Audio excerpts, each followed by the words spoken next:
Hey there folks, and welcome to this video, and this is going to be a run through for the Daytona 24. Now, you might be asking, Cav, how are you planning to review a 24-hour race in just a few minutes? Well, stick with me and we'll try and get through it, eh? If you want to stick around, I'm going to be covering the IMSA season on this channel, as well as various other series, so you can always hit subscribe, and if you do enjoy what I'm doing around here, then hit the like button. In GTP, the 24 started with pole for the 24, a first for the BMW. And the car itself ran well throughout, contending for the win until late on when Dries Van Thor was behind the wheel. There was contact and more contact with the Porsche 963s that ended up in the lap down. However, the 63rd 24 Hours of Daytona was worst for the 63, which is the first car outright to retire in hour 2 with engine failure. Start to another potentially torrid season for the Lamborghini squad.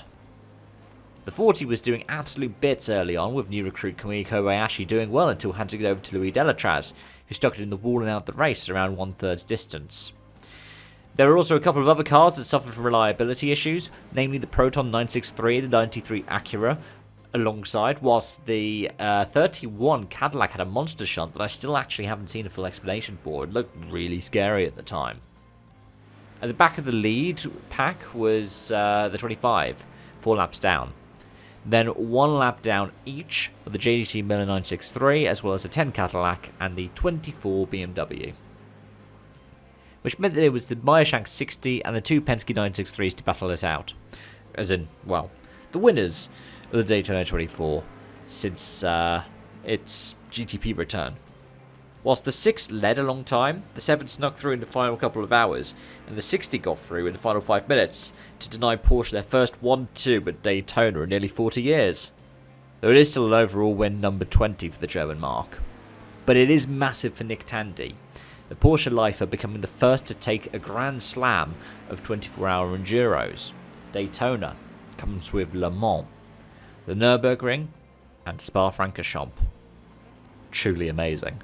Looking at the next class now, and the LMP2 category looked like one that nobody wants to win. Penalties, breakdowns and crashes decided the race in the end. Some of the penalties were utterly bizarre as well. You had tyre penalties. I think you had one for people fueling up when the car was in the air.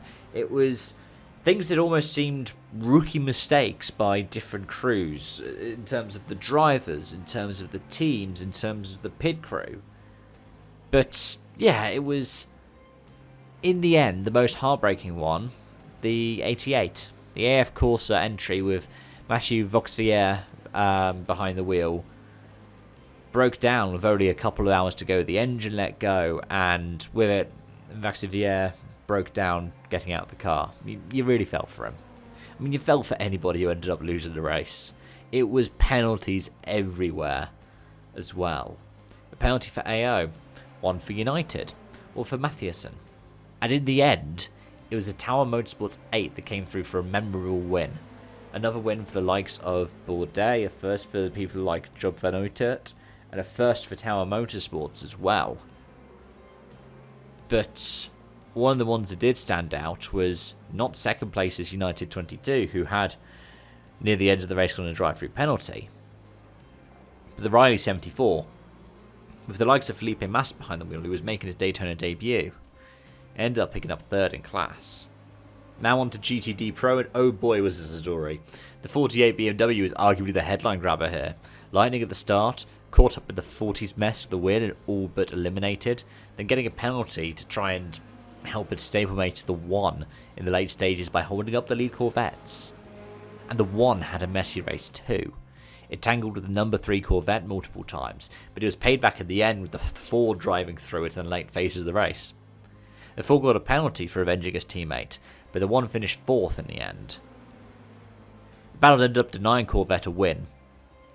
It also gave Ford a double podium, the first win in any GTD or even GT3 race for the Mustang, with the 65 leading the way, whilst the 64 proved an effective rear gunner and put pressure on the 3 in the closing laps once the 1 and the 4 were dealt with.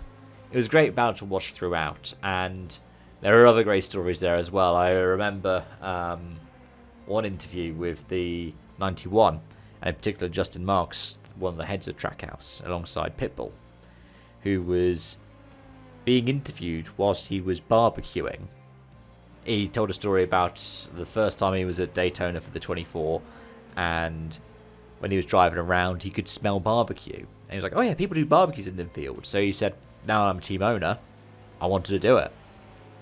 Fair enough. And now on to GTD, and there were so many great events and battles throughout the GTD category. Perhaps the best example of this was the fact that the top 5 were all of different makes. And the top 3 all had stories to tell, with the Heart of Racing team having the last race before an expected GTP debut at Sebring in a few weeks, alongside the GT3 programs. And AWA taking a convincing win against a stacked field, the first 24-hour win for the Z06 GT3, with big names up and down the order. But for me, I think the story that stood out also comes from this category, but it's not first, it's not third. It's people who finished second, because the Wright Motorsports 120 Porsche went through it all over the course of the day of racing. They started on pole, but numerous issues throughout the race meant they were several laps down with only a few hours left to go. However, through a blend of sheer pace and being in the right place at the right time with the cautions, they came back to not only be on the lead lap, but challenge for the win. When all was said and done at the end of 24 hours of racing, they were only 2 seconds off the winner. What an amazing team effort, and what could have been had the misfortunes not put them through it all over the course of the race. Now, obviously, it being a 24-hour race and me summing it up and well under the 10-minute mark, I have probably missed quite a lot out. It also didn't help that I'm a very busy person over the course of this weekend.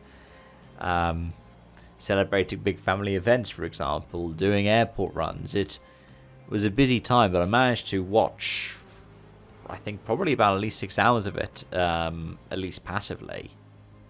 So let me know the big moments that stood out for you in the comment section, especially ones that I missed out on. If you found that I got any of the details wrong, or for example with the 31, if you have the answer because I haven't seen it anywhere, please do let me know. On that note, thank you so much for watching and joining, and yeah, until next time, it's bye bye for now.